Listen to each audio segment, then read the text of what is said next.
woman has a story. Share yours with us. This is the woman's world.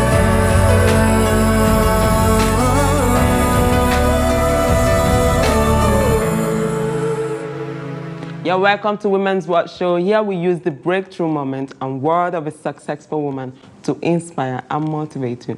We measure success not by the amount of money in the pocket, but by the effort you make on a daily basis to achieve your goal. We believe that every woman has a story, so share yours with us. And my name is Clara Kumba. Joining me today is a phenomenal woman. She has supported over 600 students in Kogi State and 100 university students across Nigeria. She is a social entrepreneur and a reformer, and she is a lawyer. She is a human rights activist and former Senate aspirant.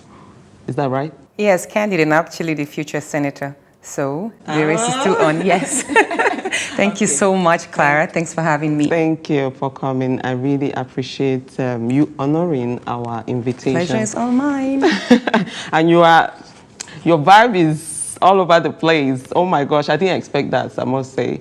And I will quote from your biography. You say, "Those who are supposed to protect and nurture the young are the same people that destroy the future of the youth." Why that particular statement? Because it's a fact and it narrows around opportunities. You see, everything in life that boils to success, attaining success, has to do with the opportunities that that individual has. No matter how highly educated you are, no matter how intelligent you are, no matter the talent you have in you or the passion, it's all about that chance that you need to succeed or to showcase your ability to transform yourself, your community, or the world. And if you look at Nigeria, because I guess you're referring that to Nigeria. Exactly.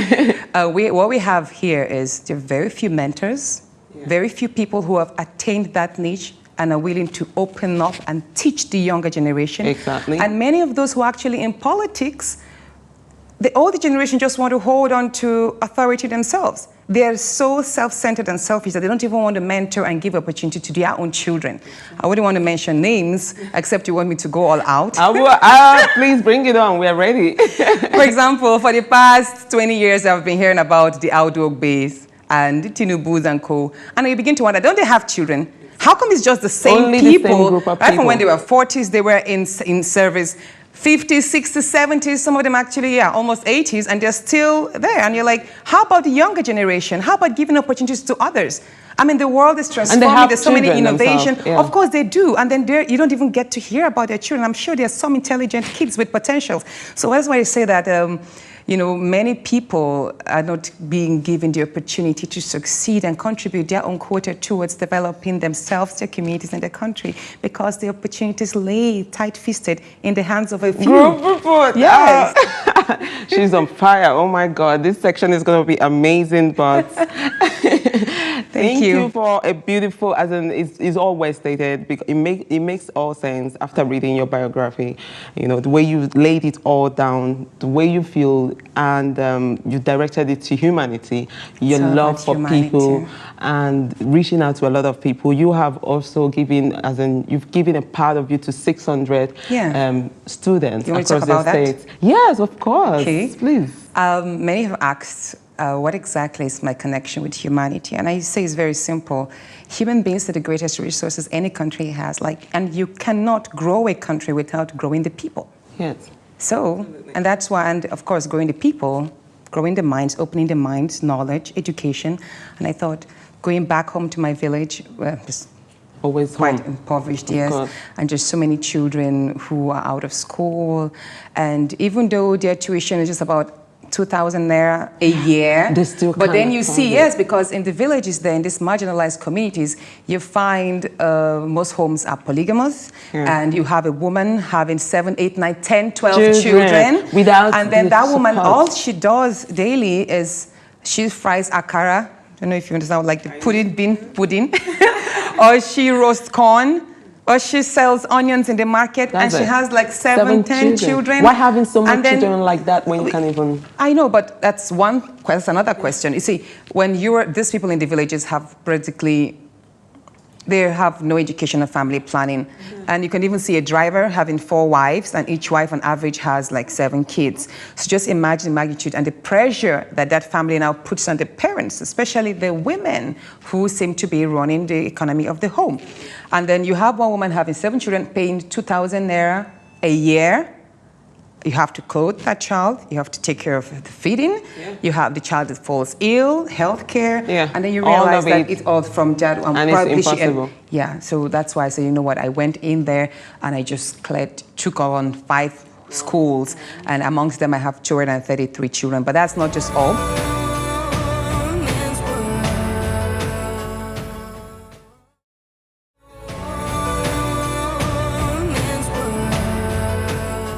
I also have a lot of children in Abuja here, which I found on the streets. You see them coming to you at traffic, cleaning the window, and then I kind of interact. And anyone that kind of, you're able to find that fire in the eyes of the child. I say, do you want to go to school? Oh, yes, I do. I say, okay, so I just put you in the school. So I do have a number here, and of course, because there are also some that are in university. Of course, universities across. I have quite a number. You just have this. It's good. It's important. You know what I do? Sometimes I don't have that much myself, but I think, you know what? I'm actually sowing seed in people's lives. And amongst these children, there will be doctors, there will be governors, there will be artists, and someday, in the next 20 years, I will be the wealthiest mother.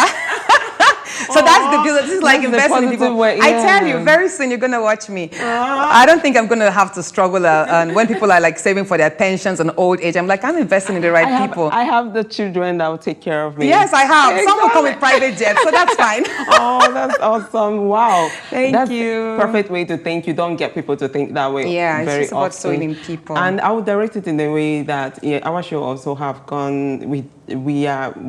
We've done something really a little bit to add to the society. Okay. Going to the some village in the city whereby these women in Lube, whereby these women their husbands, some deceased husbands, some runaway husbands, and they are doing the struggle on their own.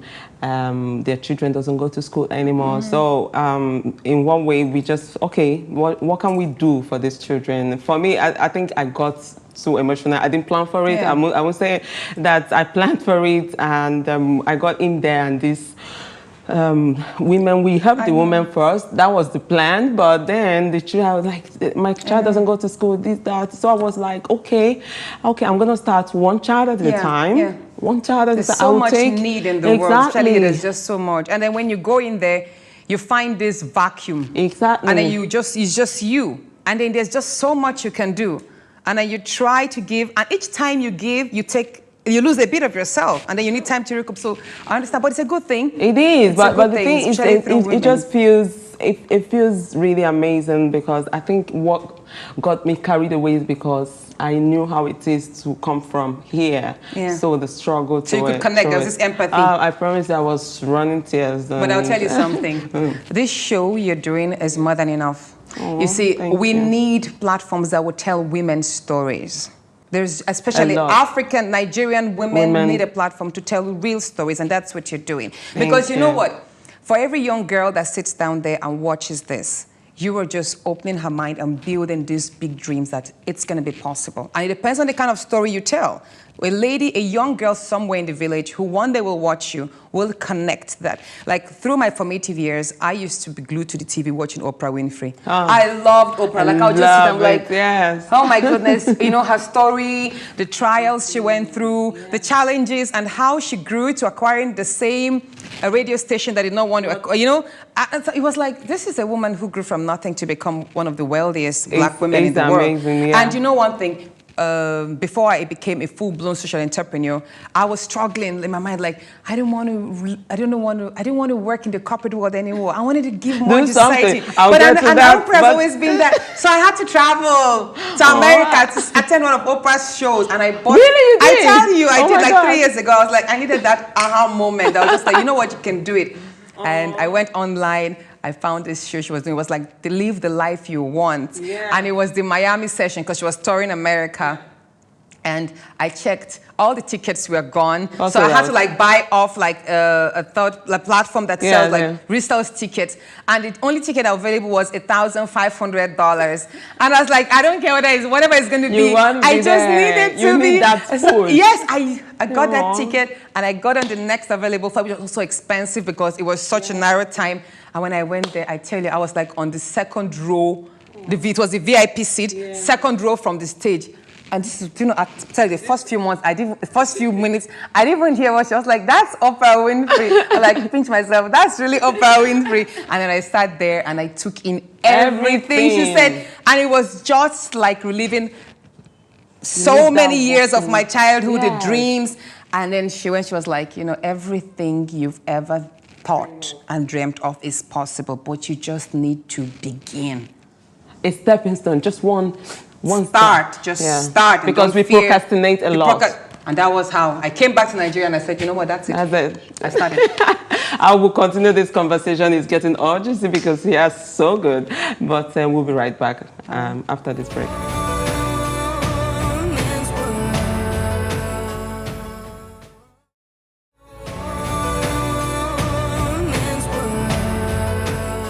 You're welcome to Women's World Show. If you are just joining us, I'm all smiling anyways because this section is really amazing. She is a phenomenal woman and she has been leading us into her world with so much vibes I've never seen.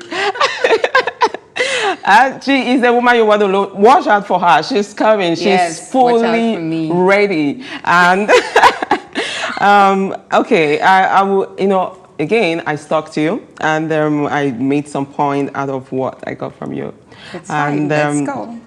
How did you see yourself through school? Because I need to know the real story, where you started.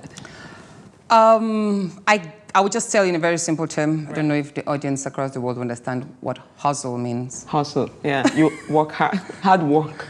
Hustle, like push through everything. Break the walls, not just open doors, break the walls. Think outside the box. I did everything legally possible to earn money to pay my bills through school. Right. Not only my bills, I had to put my brothers into school. I had to take care of my mom because my dad had died. And my mom, being a white woman here, she couldn't get her feet right. So it was very difficult because it was one of the toughest moments of my life. But I'm a very positive-minded person, and whatever challenges I encounter, I just look at them as learning experience, and I say, okay, you know what, this is here to challenge me, but it's not here to break me. And if I can just get through this, I read a lot of motivational scripts and books, and that helped me to go through one day at a time. I remember one of the craziest moments was when I was like 21 years old. I already had a son. I was divorced at 21. Wow. Sometimes when I go back, I was like, what sort of mind did I have? Like, I need to sit down one day and write a letter to myself. Like, how did you get married in 21? Well, I got married at age of 19, actually. Oh, my God. Yes, but you were asking me how I put myself through school, so let's focus on that. So one of these moments I had, and that will just tell you the kind of spirit and drive and force that I had within me, which somehow doesn't really show in my calm face. With the beautiful smile. Thanks. So here it is. I was in school then, University of Abuja, and it was just moments when I was like, you know what, I needed some money to just pay some immediate bills. And I knew that moment it wasn't like 500 naira or 1,000 naira. I needed like some real good money because we had just had a lot going on and the house rent back at home. And so I took my dad's diary, which I always made reference to, and I looked, I was like, which name can I identify here? Yeah. So I saw this name, Shola Akpoti. Right. Then Mr. Shola Akpoti was the chief of staff to Atiku. Yeah. I was like, Villa. What would take me there? How would I? So the first thing I dressed up in my mind, I thought that was my best outfit. Your dad? He was late already. Right. He was late. My dad died 20 years ago. 21 years going to be in November. It's just 20 years ago. Yeah, he died. Let's not say how old you were then. Yeah, I was 18. 18, 19. 18, 19 from your biography. 18, yeah. So I found my way to the villa, entered the cab. I was turned down at the gate. I was like, who do you want to see? I want to see the chief of staff. To the vice president. And they were like, What are you talking about? they looked at me at first. I tell you, in my mind, I was really dressed nice. You know those moments? But when I look back now, I was like, oh my God. and then he allowed, for some reason, they said, okay, someone should accompany me in. And I went in. So tell me how I got to his office. And then I started sweating, like the AC was blowing, but I was so hot. I was like, this man would just send me The out. nerves. Like this, I was like, but I had to put this composure. Yeah. And then the door opened. I was like, okay, you can go in. I saw him, big table. They did allow you. Yes, I persisted. Like, I'm just trying to tell you from that episode, from that experience, you can then now imagine so many things I had to go through.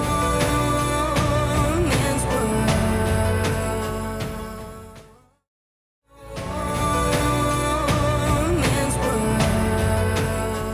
world. Okay, yes, young lady, may I help? Yes, my name is Natasha Akpoti, and I'm the daughter of late Dr. Jimo Abdullah Akpoti. And I saw in his diary that you were his friend, you were his classmate, and he's late now, and life is very difficult because I have to pay the bills of so I have to put everything, and I need you to help me out, sir. Okay, that's the straightforward Yes, one. I need you to help me out. What did he say? And then he just said, how old are you? I said, I'm 21. Okay. He just took his a paper, and then he wrote a note, blah, blah, blah, blah, whatever he wrote, enveloped it. I was like, to the DG NEMA, National Emergency, yeah. And I was like, so what am I supposed to do? He said, just go there. So I went there, and then I got a contract to supply roofing sheets. It's about 700,000 naira then. Oh, that's a lot of money there. Yeah, that's talking about 18 years ago. It was about a lot of money. And yeah, so that's how it started. So it's just grace, I think. And then that's how I'm one But you person. have this confidence. Yes, I always believe in possible. Everything is possible. And one thing I also know is even when you're afraid, don't let your fear show in your face. Because perception is reality. It is so true. when you put that confidence, people are most likely to respond to that face, that confident face, and do what you think. Because they'll be like, she seems to know what she's doing. She came up very straight and confident. So that's so before I'm like, ooh, that fear didn't show in me. And then, so that's how I went through life. Yeah. But basically, I could say I've been an entrepreneur for a very long time through. I became an entrepreneur before even knowing what entrepreneurship was about. And I understood the art of making money. Yeah. I'm not a flamboyant spender. I'm very prudent. I tend to analyze things. It's okay, like make my cost analysis. What if I have 100,000? What do I need to do first? And I always come last. Material things come last. Don't look at how nice I am. Some of these things have been lying in my wardrobe for a long time. I just need to I just learned how to. So I've learned how to prioritize and invest, and that is what actually birthed the spirit of going back to my people to teach them the art of making money, self-development, capacity building, and that's I'm stunned because, and it makes me like cheesing all the time because you have this thing that's just, and you have it just given it, it comes directly from you. Like another and yeah.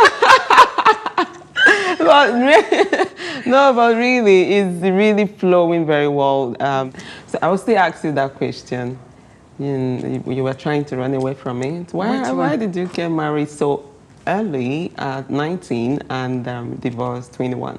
Yeah, I thought I had found love at first, and I think it was just my adventurous spirit that just made me go without thinking. And I went in, came out, went into another one, came out. So right now, I then told myself, okay, you know what? I can't take relationships like dating or marriage as casual as my everyday life. Like, I'm just very spontaneous. I'm like, oh, I like, this is going to be good. I just go in. So I told myself, you know what? That was just going to lead me into trouble. And especially in business, it's your idea first, and then you materialize. But in relationship, it's two people. So I can't just do something. Oh, you know what? That's good. I just go in, and then when it. Oh my God. So so I was like, okay, now I'm just taking it easy and taking time. And actually reading more of relationships, things that make relationship work, and saying, okay, you have to take it easy. You have to study the person. You have to make a checklist to know. So you're actually open, right? You're actually open for dating. Yes, I am. Oh, so you're not dating anyone now? Okay, I will. I know you're not going to show that. Okay. Oh my goodness. Well, Some things are going to be off camera. Yeah. Okay, off camera, you tell me. You're a woman in politics. Exactly. And that's where I'm coming in now and Okay. saying, having been the challenge of being in politics, with your status, you have worked hard to be where you are, but there's some things that is tamed, like, oh, she's a woman, she's not married, divorced twice. Yes. And how is this challenging to you? Does it affect your status? Well, when I got into politics, because first let me tell you, I'm not a typical politician. I don't even like to be called a politician. I see myself more as a political reformer, which means I'm just like every other person, but I'm stepping into the political space because I want to reform some things. And when I tell people that that's who I am, I find them trusting me a bit more, because many people have been betrayed several times by typical politicians, almost like politicians evil, politicians thieves, all of that, and I don't want to be perceived in that manner. So when I got into politics in early August, I, of course, had some people speak to me about the fact that first I'm a woman, and they go like, Kogi State is very tough, and we have never produced a female senator. We haven't even produced a female local government chairman. That's how bad Kogi State is. Like, we've never even had a female House of Representatives. Really? Yeah. Even Nigeria. core north, up north, they have had female senators with female ministers, but Kogi State just seems to be off everything. And they were like, oh, you're coming into that space. You know, there are some checklist you ought to meet. Pass I was like, to meet. pass. I was like what? They said, like being married, like being a Muslim. I'm like, okay. And then, so all of this. And some even told me, it's either you need to come from a family with pedigree. I said, what do you mean by that? They said there are some big names that bring politicians, that children need to be politicians, that if you're not like Babangida or Obasanjo or Saraki. So I was like, so you mean you're telling me now that a daughter of nobody can't become something, because say, that's going to be very difficult for you, and I don't see that happen. Okay, do you have a godfather? Who is your husband? Is your husband wealthy from a non? I'm like, oh, goodness. But then whenever I get this negativity, I just withdraw in and I tell myself to that space, you know what, you can make it, you can be the difference. Remember, there are many other women like you, and you just have to show them that it's possible. Ignore everything they say. That's just their fears. They're trying to imitate you. You have something, you just go dig in, and then that's how.